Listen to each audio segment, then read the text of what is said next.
लाड़की बहनों को नए साल की हार्दिक शुभकामनाएं। बहनों की संक्रांति भी मीठी होने वाली है।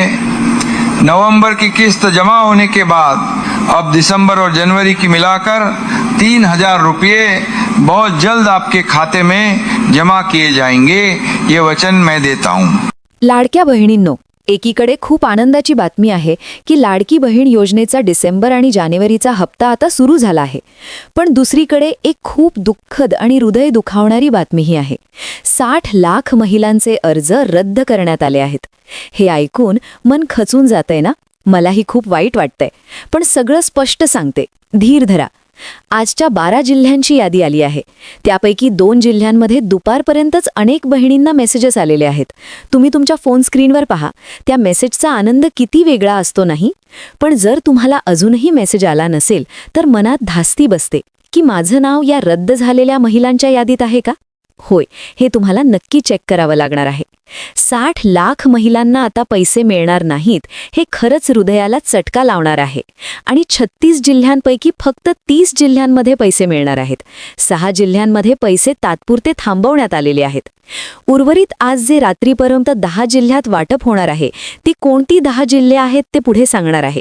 3,000 रुपये आणि मकर संक्रांतीचा स्पेशल गिफ्ट काही भाग्यवान बहिणींना मिळणार आहे. पण ज्यांचे अर्ज बाद झाले त्यांच्यासाठी हे दिवस खूप कठीण आहेत. कोणत्या 60 लाख महिलांचे अर्ज बाद झाले? त्यांचं कारण काय?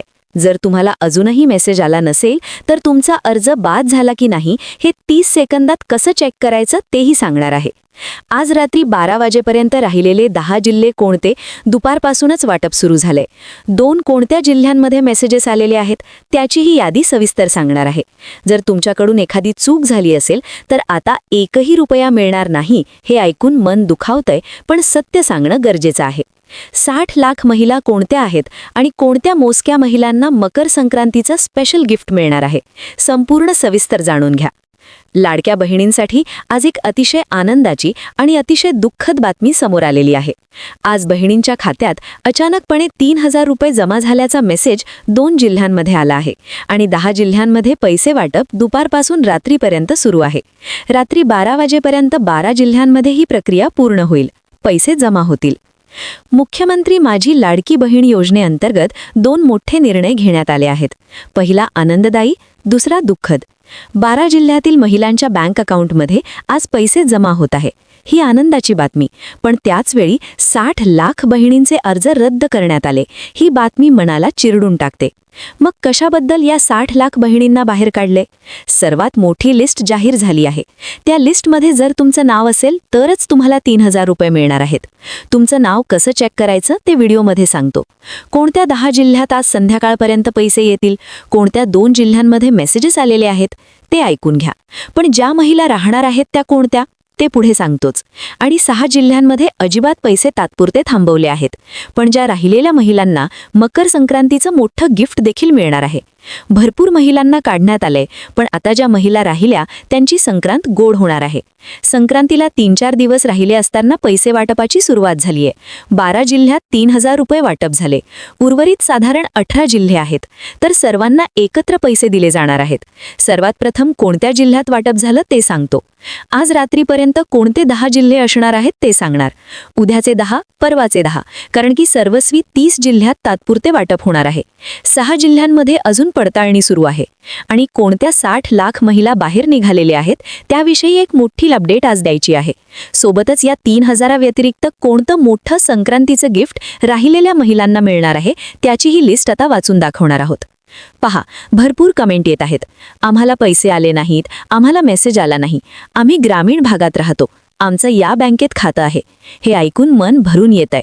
लक्षात घ्या, सर्वात प्रथम 60 लाख बहिणींना लाडकी बहीण योजनेतून बाहेर का काढलं गेलंय आणि कोणत्या 12 जिल्ह्यात आज पैसे आहेत? सगळ्यात महत्त्वाची माहिती आहे. बघा, तुमचं नाव लाडकी बहीण योजनेत आहे की नाही हे आता समजून घेणं गरजेचं आहे. 60 लाख बहिणींना लाडकी बहीण योजनेतून काढून टाकण्यामागचं जे कारण आहे तर ते आहे 5 नियम. होय, खूप मोठी चूक भरपूर महिलांकडून झालेली आहे आणि ज्यांच्या तक्रारी महिला व बालविकास विभागाला आलेल्या आहेत. पहा आता, कोणत्या महिलांना काढलंय आणि कोणत्या महिलांना ठेवलंय? हाही महत्त्वाचा प्रश्न आहे. निकष सांगितले गेले होते की सर्वात पहिला निकष असा होता की ज्या महिला लाडकी बहीण योजनेमध्ये पात्र असतात त्यांचं उत्पन्न 2.5 लाखाच्या आत पाहिजे. 2.5 लाखाच्या आत असलेलं उत्पन्न म्हणजे पूर्ण घराचं उत्पन्न 2.5 लाख असलं पाहिजे. एका घरामध्ये 5 जण असतील तर सगळ्यांचं मिळून उत्पन्न 2.5 लाखाच्या आत असलं पाहिजे. तर हे तर बऱ्याचशा महिलांनी खोटे कागदपत्र अपलोड केले आहेत. हे एक कारण आहे. दुसरं कारण असं आहे की महिलांचं आधार कार्डचं नाव आणि महिलांच्या बँक खात्यावरचं नाव ते मॅच होत नाहीये. तर हे देखील मोठा प्रॉब्लेम आहे. मोठा नियम म्हणजे तुम्ही फॉर्म भरून मोकळे झालात, तुम्हाला आता फॉर्म रिचेकिंग देखील ज्या ज्या ठिकाणाहून तक्रारी आल्या तिथे फॉर्मचं चेकिंग सुरू झालेलं आहे. मग प्रश्न उरला, काही महिलांनी खोटे कागदपत्र अपलोड केले, काहींनी चुकीचे कागदपत्र अपलोड केले, जे पाहिजे ते केले नाही. नावामध्ये मिसमॅच होतंय. काहींची वयमर्यादा 65 पेक्षाही जास्त आहे. अशाही महिलांनी एका नावावर 2-4 फॉर्म भरले असंही झालेलं आहे. तर हे सर्व फॉर्म त्या ठिकाणी रद्द होणार आहेत. आणि ज्या ठिकाणाहून जास्त कंप्लेंट आलेत म्हणजे त्यामध्ये जे 6 जिल्हे आहेत, बघा आता आज कोणत्या 10 जिल्ह्यात पैसे येणार, कोणत्या महिलांना काढलंय आणि कोणत्या ठेवलंय, हाही महत्त्वाचा प्रश्न आहे. 60 लाख बहिणींचा मोठा आकडा समोर आला. पण नक्की 60 लाख बहिणी यातून माहेर होणार आहेत, कारण की लाडकी बहीण योजनेचा गैरवापर काही पुरुषांनी देखील केलेला आहे आणि पैसे उकळण्याचा प्रयत्न केलेला आहे. तर या पुरुषांवर कारवाई झालेली आहे. काही महिलांनी 10 अकाउंट उघडून पैसे घेतले आहेत. तर तसं बिलकुल चालणार नाही. आता दुसरा नियम जो तातडीचा आदेश दिलाय तर तो म्हणजे ज्यांचं उत्पन्न 2.5 लाखाच्या आत आहेत त्यांनाच हे वितरण होणार आहे. दुसरी गोष्ट, ज्या अशा महिला आहेत की ज्यांच्या घरात 4 चाकी वाहन आहे. काय झालंय की 6 असे जिल्हे आहेत. सर्वप्रथम पहा कोणत्या 6 जिल्ह्यातून तक्रार आलीये. ही माहिती स्वतः अदिती तटकरे, महिला व बालविकास मंत्री यांनीच दिलेली आहे. 6 जिल्हे पहा, ज्यामध्ये लातूर आहे, त्याचबरोबर पालघर आहे, यवतमाळ आहे. आता तुम्ही यवतमाळमधून व्हिडिओ पाहताय का? कमेंट करा. त्याचबरोबर सातारा, वर्धा, वाशिम आहे. हे 5-6 जिल्हे असे आहेत इथून खूप मोठ्या तक्रारी आल्यात की महिलांचं नावच मिसमॅच आहे. महिलांचं उत्पन्न 2.5 लाखाच्या आत नाहीये. महिलांच्या घरी 4 व्हीलर आहे, त्याचबरोबर आयकर दाता आहे. घरामध्ये कोणाचं तरी नाव मिसमॅच आहे. तर अशा प्रकारच्या ज्या तक्रारी आलेल्या आहेत आणि त्यामुळे ज्या ज्या ठिकाणाहून तक्रारी येतील त्या ठिकाणी पडताळणी करू असं ते म्हणाले होते. आणि त्यांना तक्रारी आल्यामुळे आता पडताळणी तिथे सुरू झालेली आहे. अगदी काही महिलांकडे प्लॉट आहेत, फ्लॅट्स आहेत, 4 व्हीलर देखील आहेत.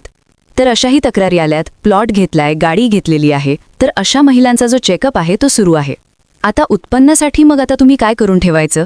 आता अशा 60 लाख महिला अचानक बाहेर काढू शकत नाही. टोटल संख्या 2.5 कोटीच्या आसपास आहे. त्यातल्या 60 लाख महिला जर घेतल्या तर त्या 1/4 म्हणजे 25-30% महिला इतक्या अर्जंटमध्ये कोणी बाहेर काढू शकत नाही. आणि महिलांचा विचार करणारा हे सरकार आहे. नक्कीच महिलांच्या बाबतीत विचार करणार आहे. आणि त्यावर 2 दिवसांपूर्वीच आपले मुख्यमंत्री असतील, उपमुख्यमंत्री असतील, एकनाथजी शिंदे साहेब असतील, तर सगळ्यांनी असं म्हटलंय की पात्र लाभार्थी महिला ज्या आहेत तर त्यांना सगळ्यांना आम्ही लाभ देणार आहोत. त्यामुळे तुम्हाला आता काय काळजी घ्यायची आहे बघा. आणि आजचे कोणते 10 जिल्हे असणार आहेत त्याविषयी पुढे आता माहिती देतो. आता फार महत्त्वाची माहिती.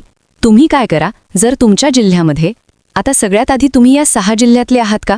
म्हणजे वर्धा, वाशिम, त्याचबरोबर पालघर, यवतमाळ, सातारा, तुम्ही यातले आहात का? कमेंट करा. कारण की इथून तक्रारी आलेल्या आहेत. तुम्ही या जिल्ह्यातले जर असाल किंवा बाकीच्याही जिल्ह्यातले असाल तर तुम्ही आता कागदपत्र स्वतःकडे जपून ठेवा. आता पहा कुठलं कागदपत्र? उत्पन्नाचा दाखला. आता पूर्वी कसं होतं की फॉर्म भरायच्या वेळेस सरकारने एक निर्णय घेतला होता. कागदपत्र काढण्यासाठी गर्दी होऊ नये म्हणून फक्त रेशन कार्ड असलं तरी चालेल. पण आता काय करा, तुम्ही तुमचा 2.5 लाखाच्या आतला उत्पन्नाचा दाखला काढून घ्या. त्याचबरोबर जर तुमचं उत्पन्न खरोखर खूप जास्त झालं असेल तर त्यांनी असेही उदाहरण दिलं. अदिती तटकरे मॅडमनी काही महिला अशा होत्या की ज्यांचं उत्पन्न वाढलं आणि त्यांनी अर्ज दिलाय की आमचं उत्पन्न वाढलंय, आम्हाला आता या योजनेत आम्ही पात्र नाही आहोत. तर तुम्ही तशा पद्धतीचा अर्जही देऊ शकता की आमची योजना बंद करा. कारण की स्वतःहून आपण त्या ठिकाणी हे केलं पाहिजे. आणि ज्या गरजू महिला आहेत तर त्यांनीच लाभ घ्यावा असं देखील सरकार म्हटलेलं आहे. त्याचबरोबर डॉक्युमेंट्स आपल्याकडे क्लिअर करा. त्यानंतर तुमचं जे आधार कार्डवरचं नाव आहे, बँक खात्याच्या पुस्तकावरचं नाव आहे, ते एकदा क्रॉस चेक करा. ते देखील एक असणं खूप गरजेचं आहे. स्पेलिंगमध्ये मिस्टेक नको.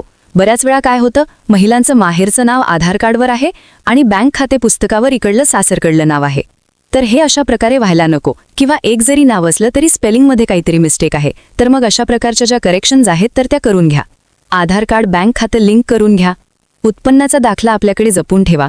कारण काय होईल, पडताळणी जर झाली आणि कुठली कारवाई जर करण्याचा विषय तयार झाला तर कदाचित तुम्हाला ही कागदपत्र मागितली जाऊ शकतात. आणि मग कागदपत्र जर तुम्ही व्यवस्थित जमा केली तर कदाचित तुमची ही योजना पुढे कंटिन्यू राहू शकते. आता सगळ्यात महत्त्वाचा विषय जो आहे तर तो म्हणजे एक महत्त्वाची अपडेट अशी आलेली आहे की आता डिसेंबर-जानेवारीचा जो हप्ता आहे तो सगळ्यांना सारखा मिळणार नाहीये. म्हणजे काय होणार की आता अशा काही महिला सापडल्या आहेत की ज्या नमो शेतकरी योजनेचा लाभ घेत आहेत, संजय गांधी निराधार योजनेचा लाभ घेत आहेत, PM किसान सन्मान निधीचा लाभ घेत आहेत.